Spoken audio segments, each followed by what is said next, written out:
E ngā mana, e ngā reo, e ngā karangatanga maha otua, tēnā koutou, tēnā tātou katoa. Ki ngā mana whenua, ko Taranaki whānui, te Atiawa, ko Ngāti Toa Rangatiranu, nei aku mihi ki a koutou.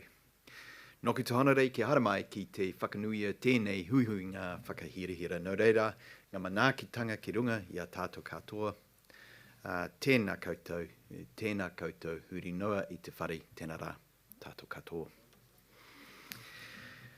Good morning, and thank you for the opportunity to be here today. It is fantastic, as Michelle said, to be able to do this in person and to see that folks have travelled from around the country to be here. I would like to start off, of course, by acknowledging Te Ara Ohunga Ora, the Retirement Commission. Jane, thank you for your work and thank you to your team. And, you know, I think importantly, thank you for coordinating this event and continuing to lead the national strategy for financial capability. And to all of you as partners and friends in this work, thank you. It's hard to believe that it is more than a year since we launched the new national strategy for financial capability. At the time, it was a result of 6 months of conversations around financial capability, and it was led, of course, by Te Ara Ohunga Ora, to agree how we could best work together to help New Zealanders. And that's no small feat, given how diverse the sector is, spanning government, industry, iwi, and non-profit organisations. The strategy is tightly focused on bringing the industry together and harnessing your collective power to better connect activities, reduce duplication, and ultimately to help New Zealanders understand money. It's no secret, of course, that the impacts of COVID-19, rising inflation and the cost of living make the need for financial capability uplift more important than ever. More than 1 in 3 New Zealanders don't feel confident they can cope with rising costs compared to a year ago. And dealing with today's issues means there is a lot more attention on long-term savings, or there should be. While Kiwis tend to be good with the basics of financial capability, budgeting and keeping track of money, the results are worse on more advanced financial capabilities, long-term savings, informed choice about financial products. Ultimately, we know that if we can get individuals better prepared and better prepared financially, that it's better for the whole country. We know there is no one size fits all approach to financial capability, and that we need to consider financial capability through different cultural, social and demographic lenses. And it's been good to see this called out in the national strategy and the special attention being given to Māori, Pacific and women in that strategy. I want to really, and this is my key message for today, is that I think you all in this room can be very proud of what's been achieved over the past year under that national strategy banner. There is much to do, but I want to acknowledge what's already been achieved and say thank you to everybody that has been involved in that piece of work. It is fantastic to see the industry rally behind the FSC-led It Starts With Action campaign. That was the first Shifting the Dial project for the national strategy to help guide and shape the debate around women's financial wellbeing. It clearly identified gaps and opportunities, and I'm pleased with the strong declaration about FSC's commitment to continue that work and to look forward to seeing the results. Thank you too to Women in Super for their vision in helping drive this project. And I think back, Jane, when we were discussing what these individual steps would be for the Shifting the Dial projects, and it's great to see that start to come out because it was a concept at that stage. It wasn't a reality, and now we're seeing the reality emerge. I have been watching with interest the compilation of the industry-wide glossary, and think we can all agree that consumers will be better off if we find ways of coming to terms with the otherwise tricky language, if we can demystify jargon around money. I know Over the next day and a half, you'll hear more about the mahi that's been undertaken relating to the strategy, as well as having some good conversations to sharpen the focus on what more can be done together to shift the dial. At a government level, and particularly with my Commerce and Consumer Affairs portfolio, we remain committed to dealing and making sure that we have better outcomes for Kiwis, making sure the right regulatory mechanisms are in place to protect consumers. Global factors continue to push the price of living, and high grocery prices are making it harder for New Zealanders. And we know, relative to some other OECD countries, our inflation is not as high, but it still is really having an impact on Kiwi families. It is why we've taken a range of steps to take that pressure off immediately, whilst also trying to undertake get to the kind of root issues that sit behind, particularly I'm thinking of the grocery supermarket sector, the lack of competition there. We see that as a way that we can immediately start to tackle some of the challenges, and we've already passed legislation to ban major supermarkets from blocking their competitors' access to land, which was one of several barriers to fairer prices that was identified through the Commerce Commission's study.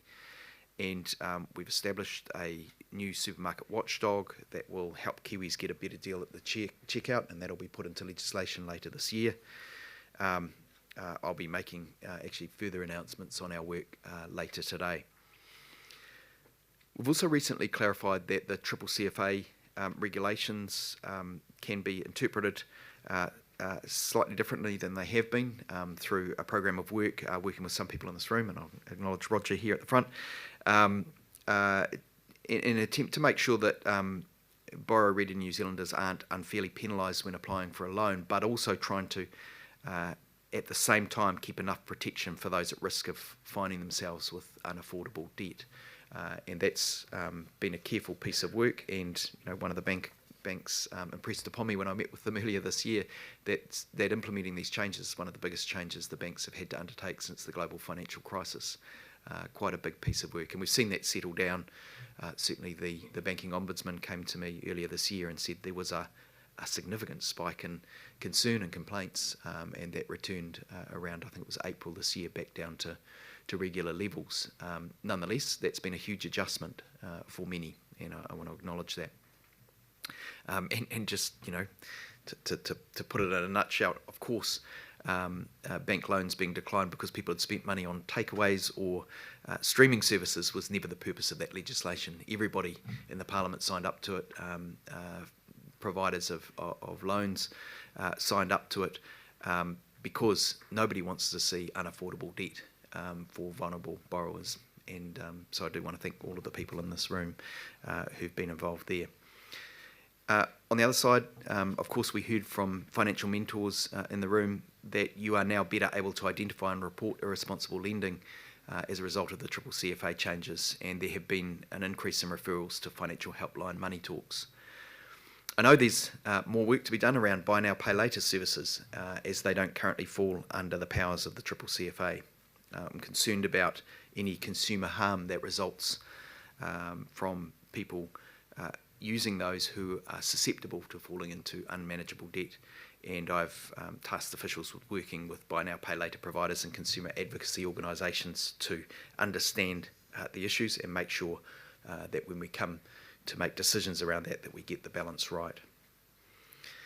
Because of this work, and there is a lot going on in the competition and cost of living space, my officials have been a little delayed on their KiwiSaver work, which is incredibly important work to ensure that New Zealanders are better financially prepared for retirement.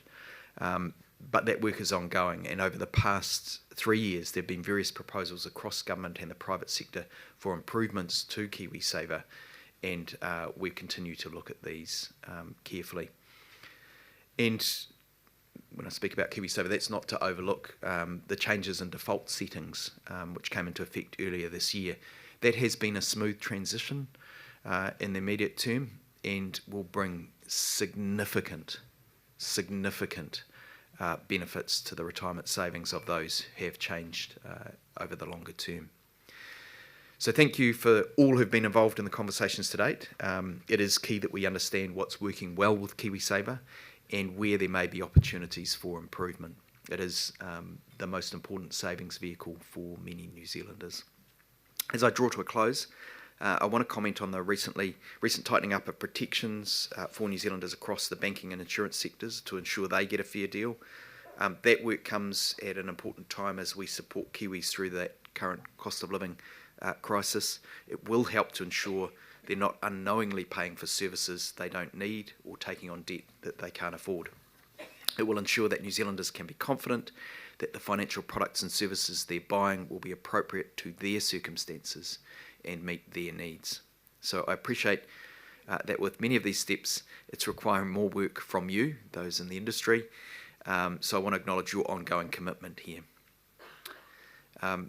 Through your support and collaboration, in closing, we are creating a more equitable outcomes for people by ensuring we have a fair system in place to protect folk financially. It's the power of working together that drives the national strategy for financial capability success, and there's a lot more we can do. Productive collaboration on strategic initiatives to help New Zealanders is good for business and it's good for consumers. I commend your efforts as a sector over the past year and look forward to seeing this momentum continue as we help New Zealanders to better understand money. So thank you for having me today. I look forward to questions. Nō reira, tēnā koutou, tēnā tātou katoa.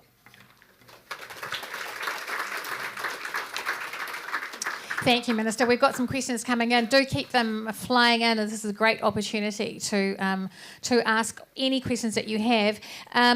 The first one, Minister, why are we not teaching financial wellbeing in schools? There needs to be a robust financial program in all schools. Education is key at a young age.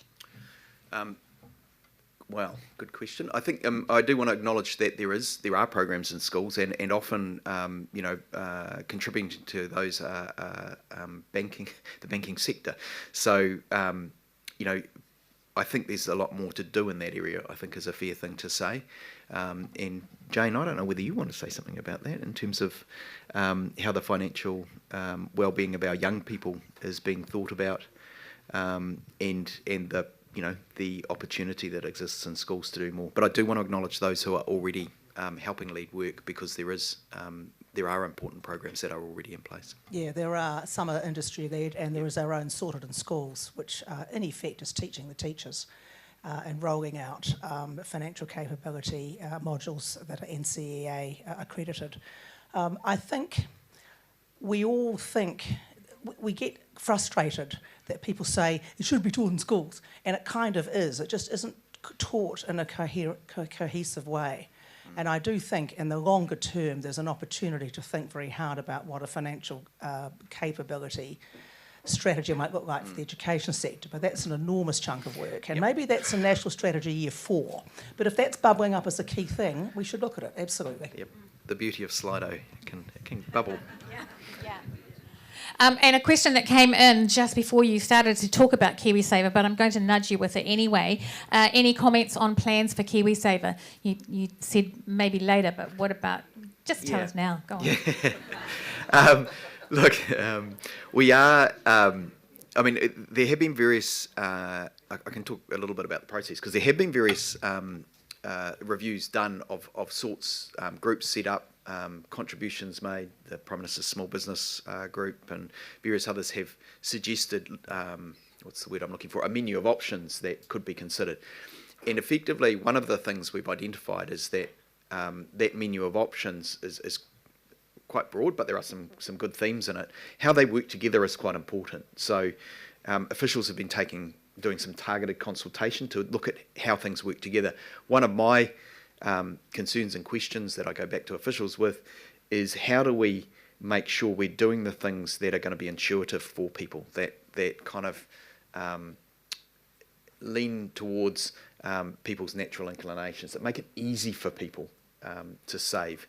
And so there are quite a range of things we're looking at there, some of them novel. Again, how do we look at things, a good question that's been raised along the way, and the Retirement Commissioner's raised it too, the gender equity gap in our savings. How do we address that? And one of the things that we'll look at is programs for people on maternity leave. You know, there's nothing that happens there currently. You know, these are the kinds of things I think we need to work through carefully.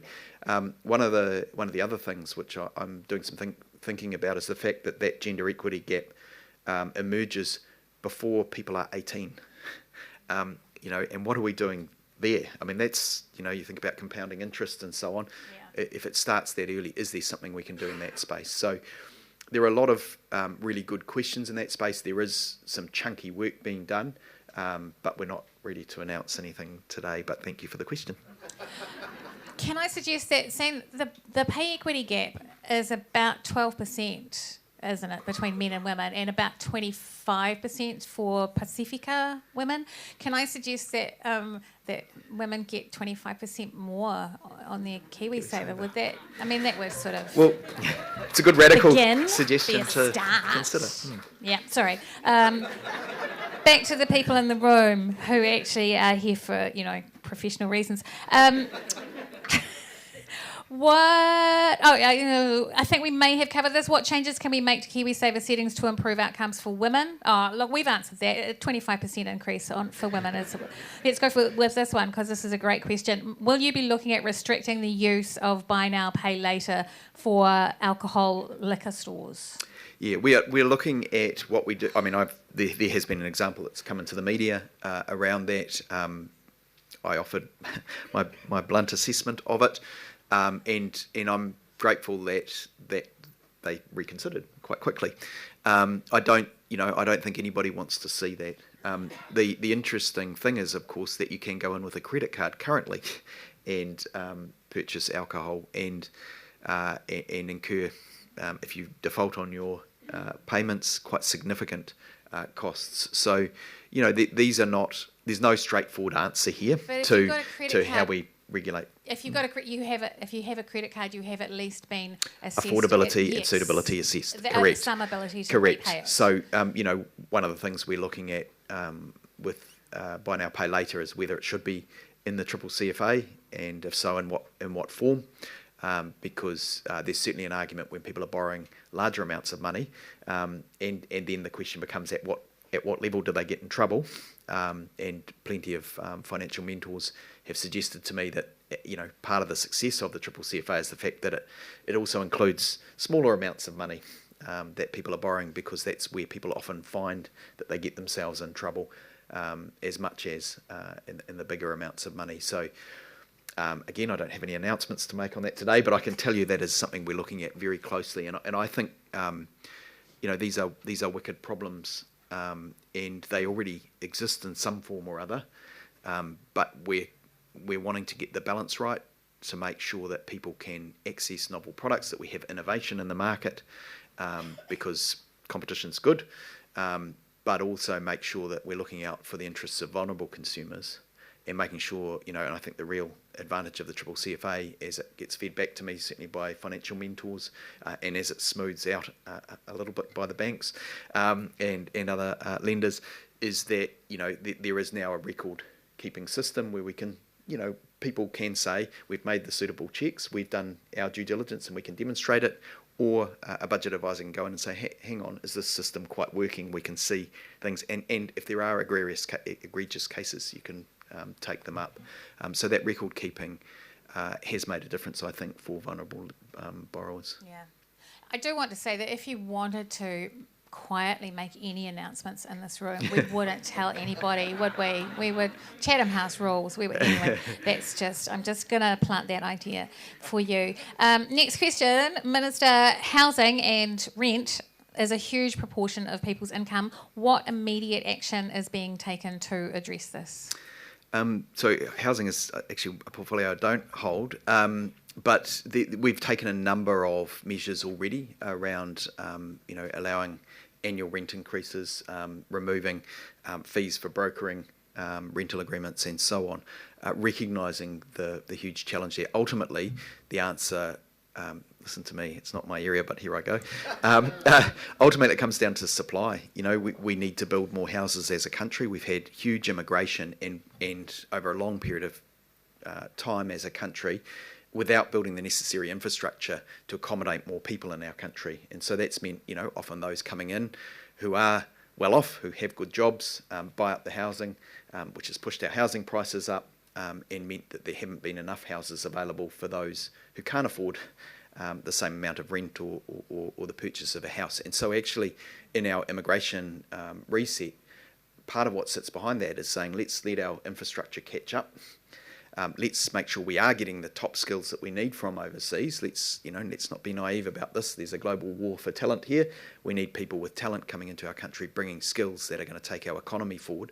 But also let's be thoughtful about the infrastructure we need to house all of our population, because we actually need to make sure that we have a social contract that looks after everybody who's here. And I'm not sure we've got that balance right in the past. I feel like we've got it much better now. Great.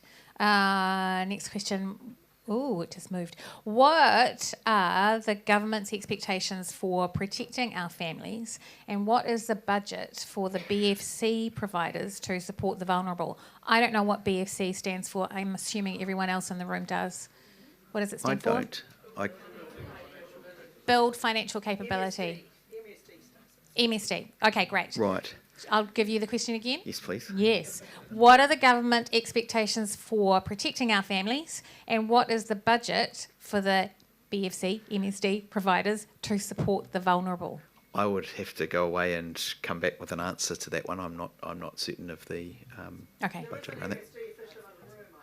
Do we have an MSD official? MSD official in the room. Yes. Is that you, or are you just excited that there's an MSD official in the room? Could be either of those things. There's in terms of the BFC, we're doing a lot of work around making sure that those services are sustainable in the future.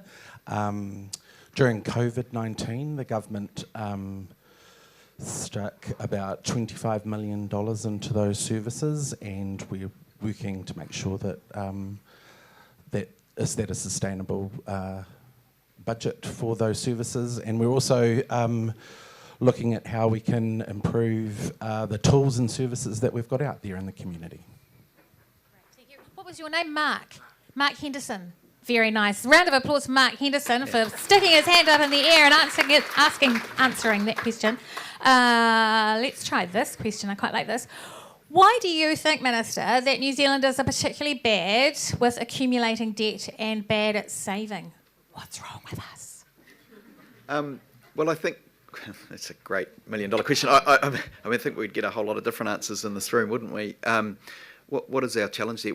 I think first we should say not all New Zealanders are bad at it. Some have had the opportunity to develop good savings habits, and they're quite good at it. We also, as a country, have universal super, which means that amongst the OECD, we have relatively, and I wouldn't want it to get, everybody would only want it to get better, relatively low poverty rates amongst our elderly, as compared to, say, historically, poverty rates amongst our children. We want that's I think one of the reasons that the Prime Minister has focused on child poverty. We want to make sure that everybody gets that best start in life because of the lifelong implications of child poverty. So there's a social security net there for folks who are elderly. What has happened though over time is with declining home ownership rates, that's made it more challenging for people to live comfortably in retirement. I think that's part of why we have a retirement commission, to make sure that we are thinking carefully about a changing landscape, to make sure that people are properly prepared. And I do think, I still, to go back to our earlier Slido question, I do think there's something about financial literacy as well. And from my perspective, what can I do in my role?